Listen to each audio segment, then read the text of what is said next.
Hey, church family, Ron Branscombe here. Hope you're having a blessed day. We're getting to the tail end of the book of Proverbs, and today we're going to cover chapter 29. And as in previous chapters and previous weeks, I pretty much have, there's been times where there's all types of different subjects that are brought out in these particular Proverbs. And so in this particular chapter, again, there's quite a few various topics, but there are a couple that kind of stand out to me.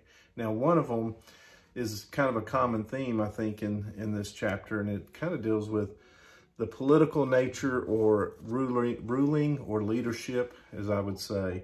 And so I'm going to hit on some of those. And then the other topic is on anger. And so politics, anger, which one?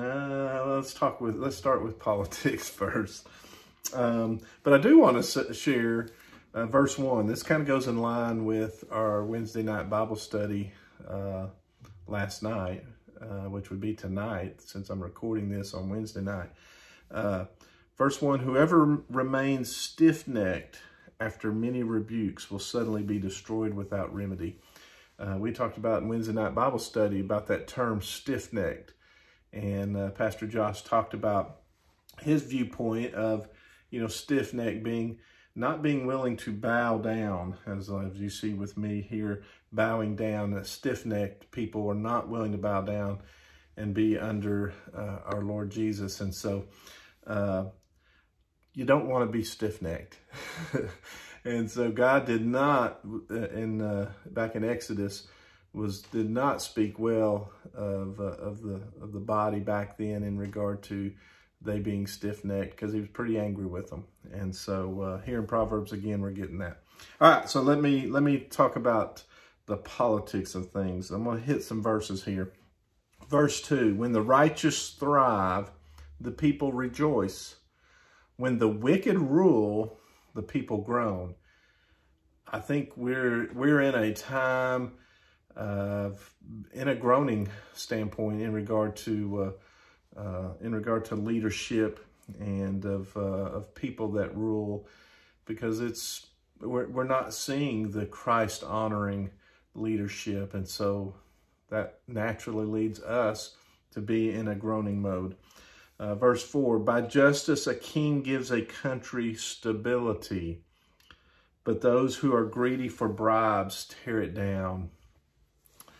Well, these verses kind of pick at a wound here, but who doesn't want stability these days? We've got a lot of instability in our country, and then the greed that goes on behind the scenes within our political nature is not good.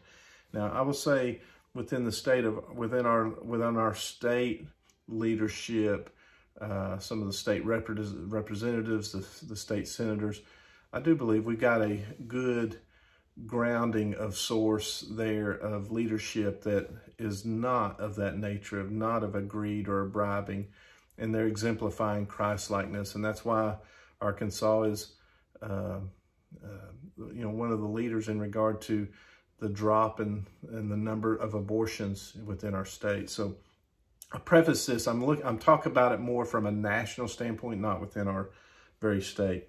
Verse 12, if a ruler listens to lies, all his officials become wicked. Verse 14, if a king judges the poor with fairness, his throne will be established forever. Those are some verses that talk about from a leadership standpoint as to what's going on. Now, let me hit on anger real quick. Verse 8, mockers stir up a city, but the wise turn away anger. Verse 11, fools give full vent to their rage, but the wise bring calm in the end. Who doesn't want calm? Like I talked about stability, who doesn't want calm?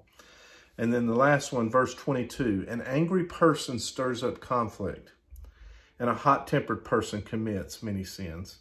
I don't know about you, but there are times when I get frustrated or angry, when I look back, I'm like, why did I respond that way? There's issues. Maybe there's just a conflict that really could have easily been avoided if I would have just had a calmer head, and if I would have been Christ-like in my talking and dealings with those individuals.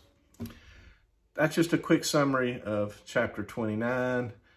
I pray that you have a blessed day, and Lord willing, we'll see you Sunday. Take care.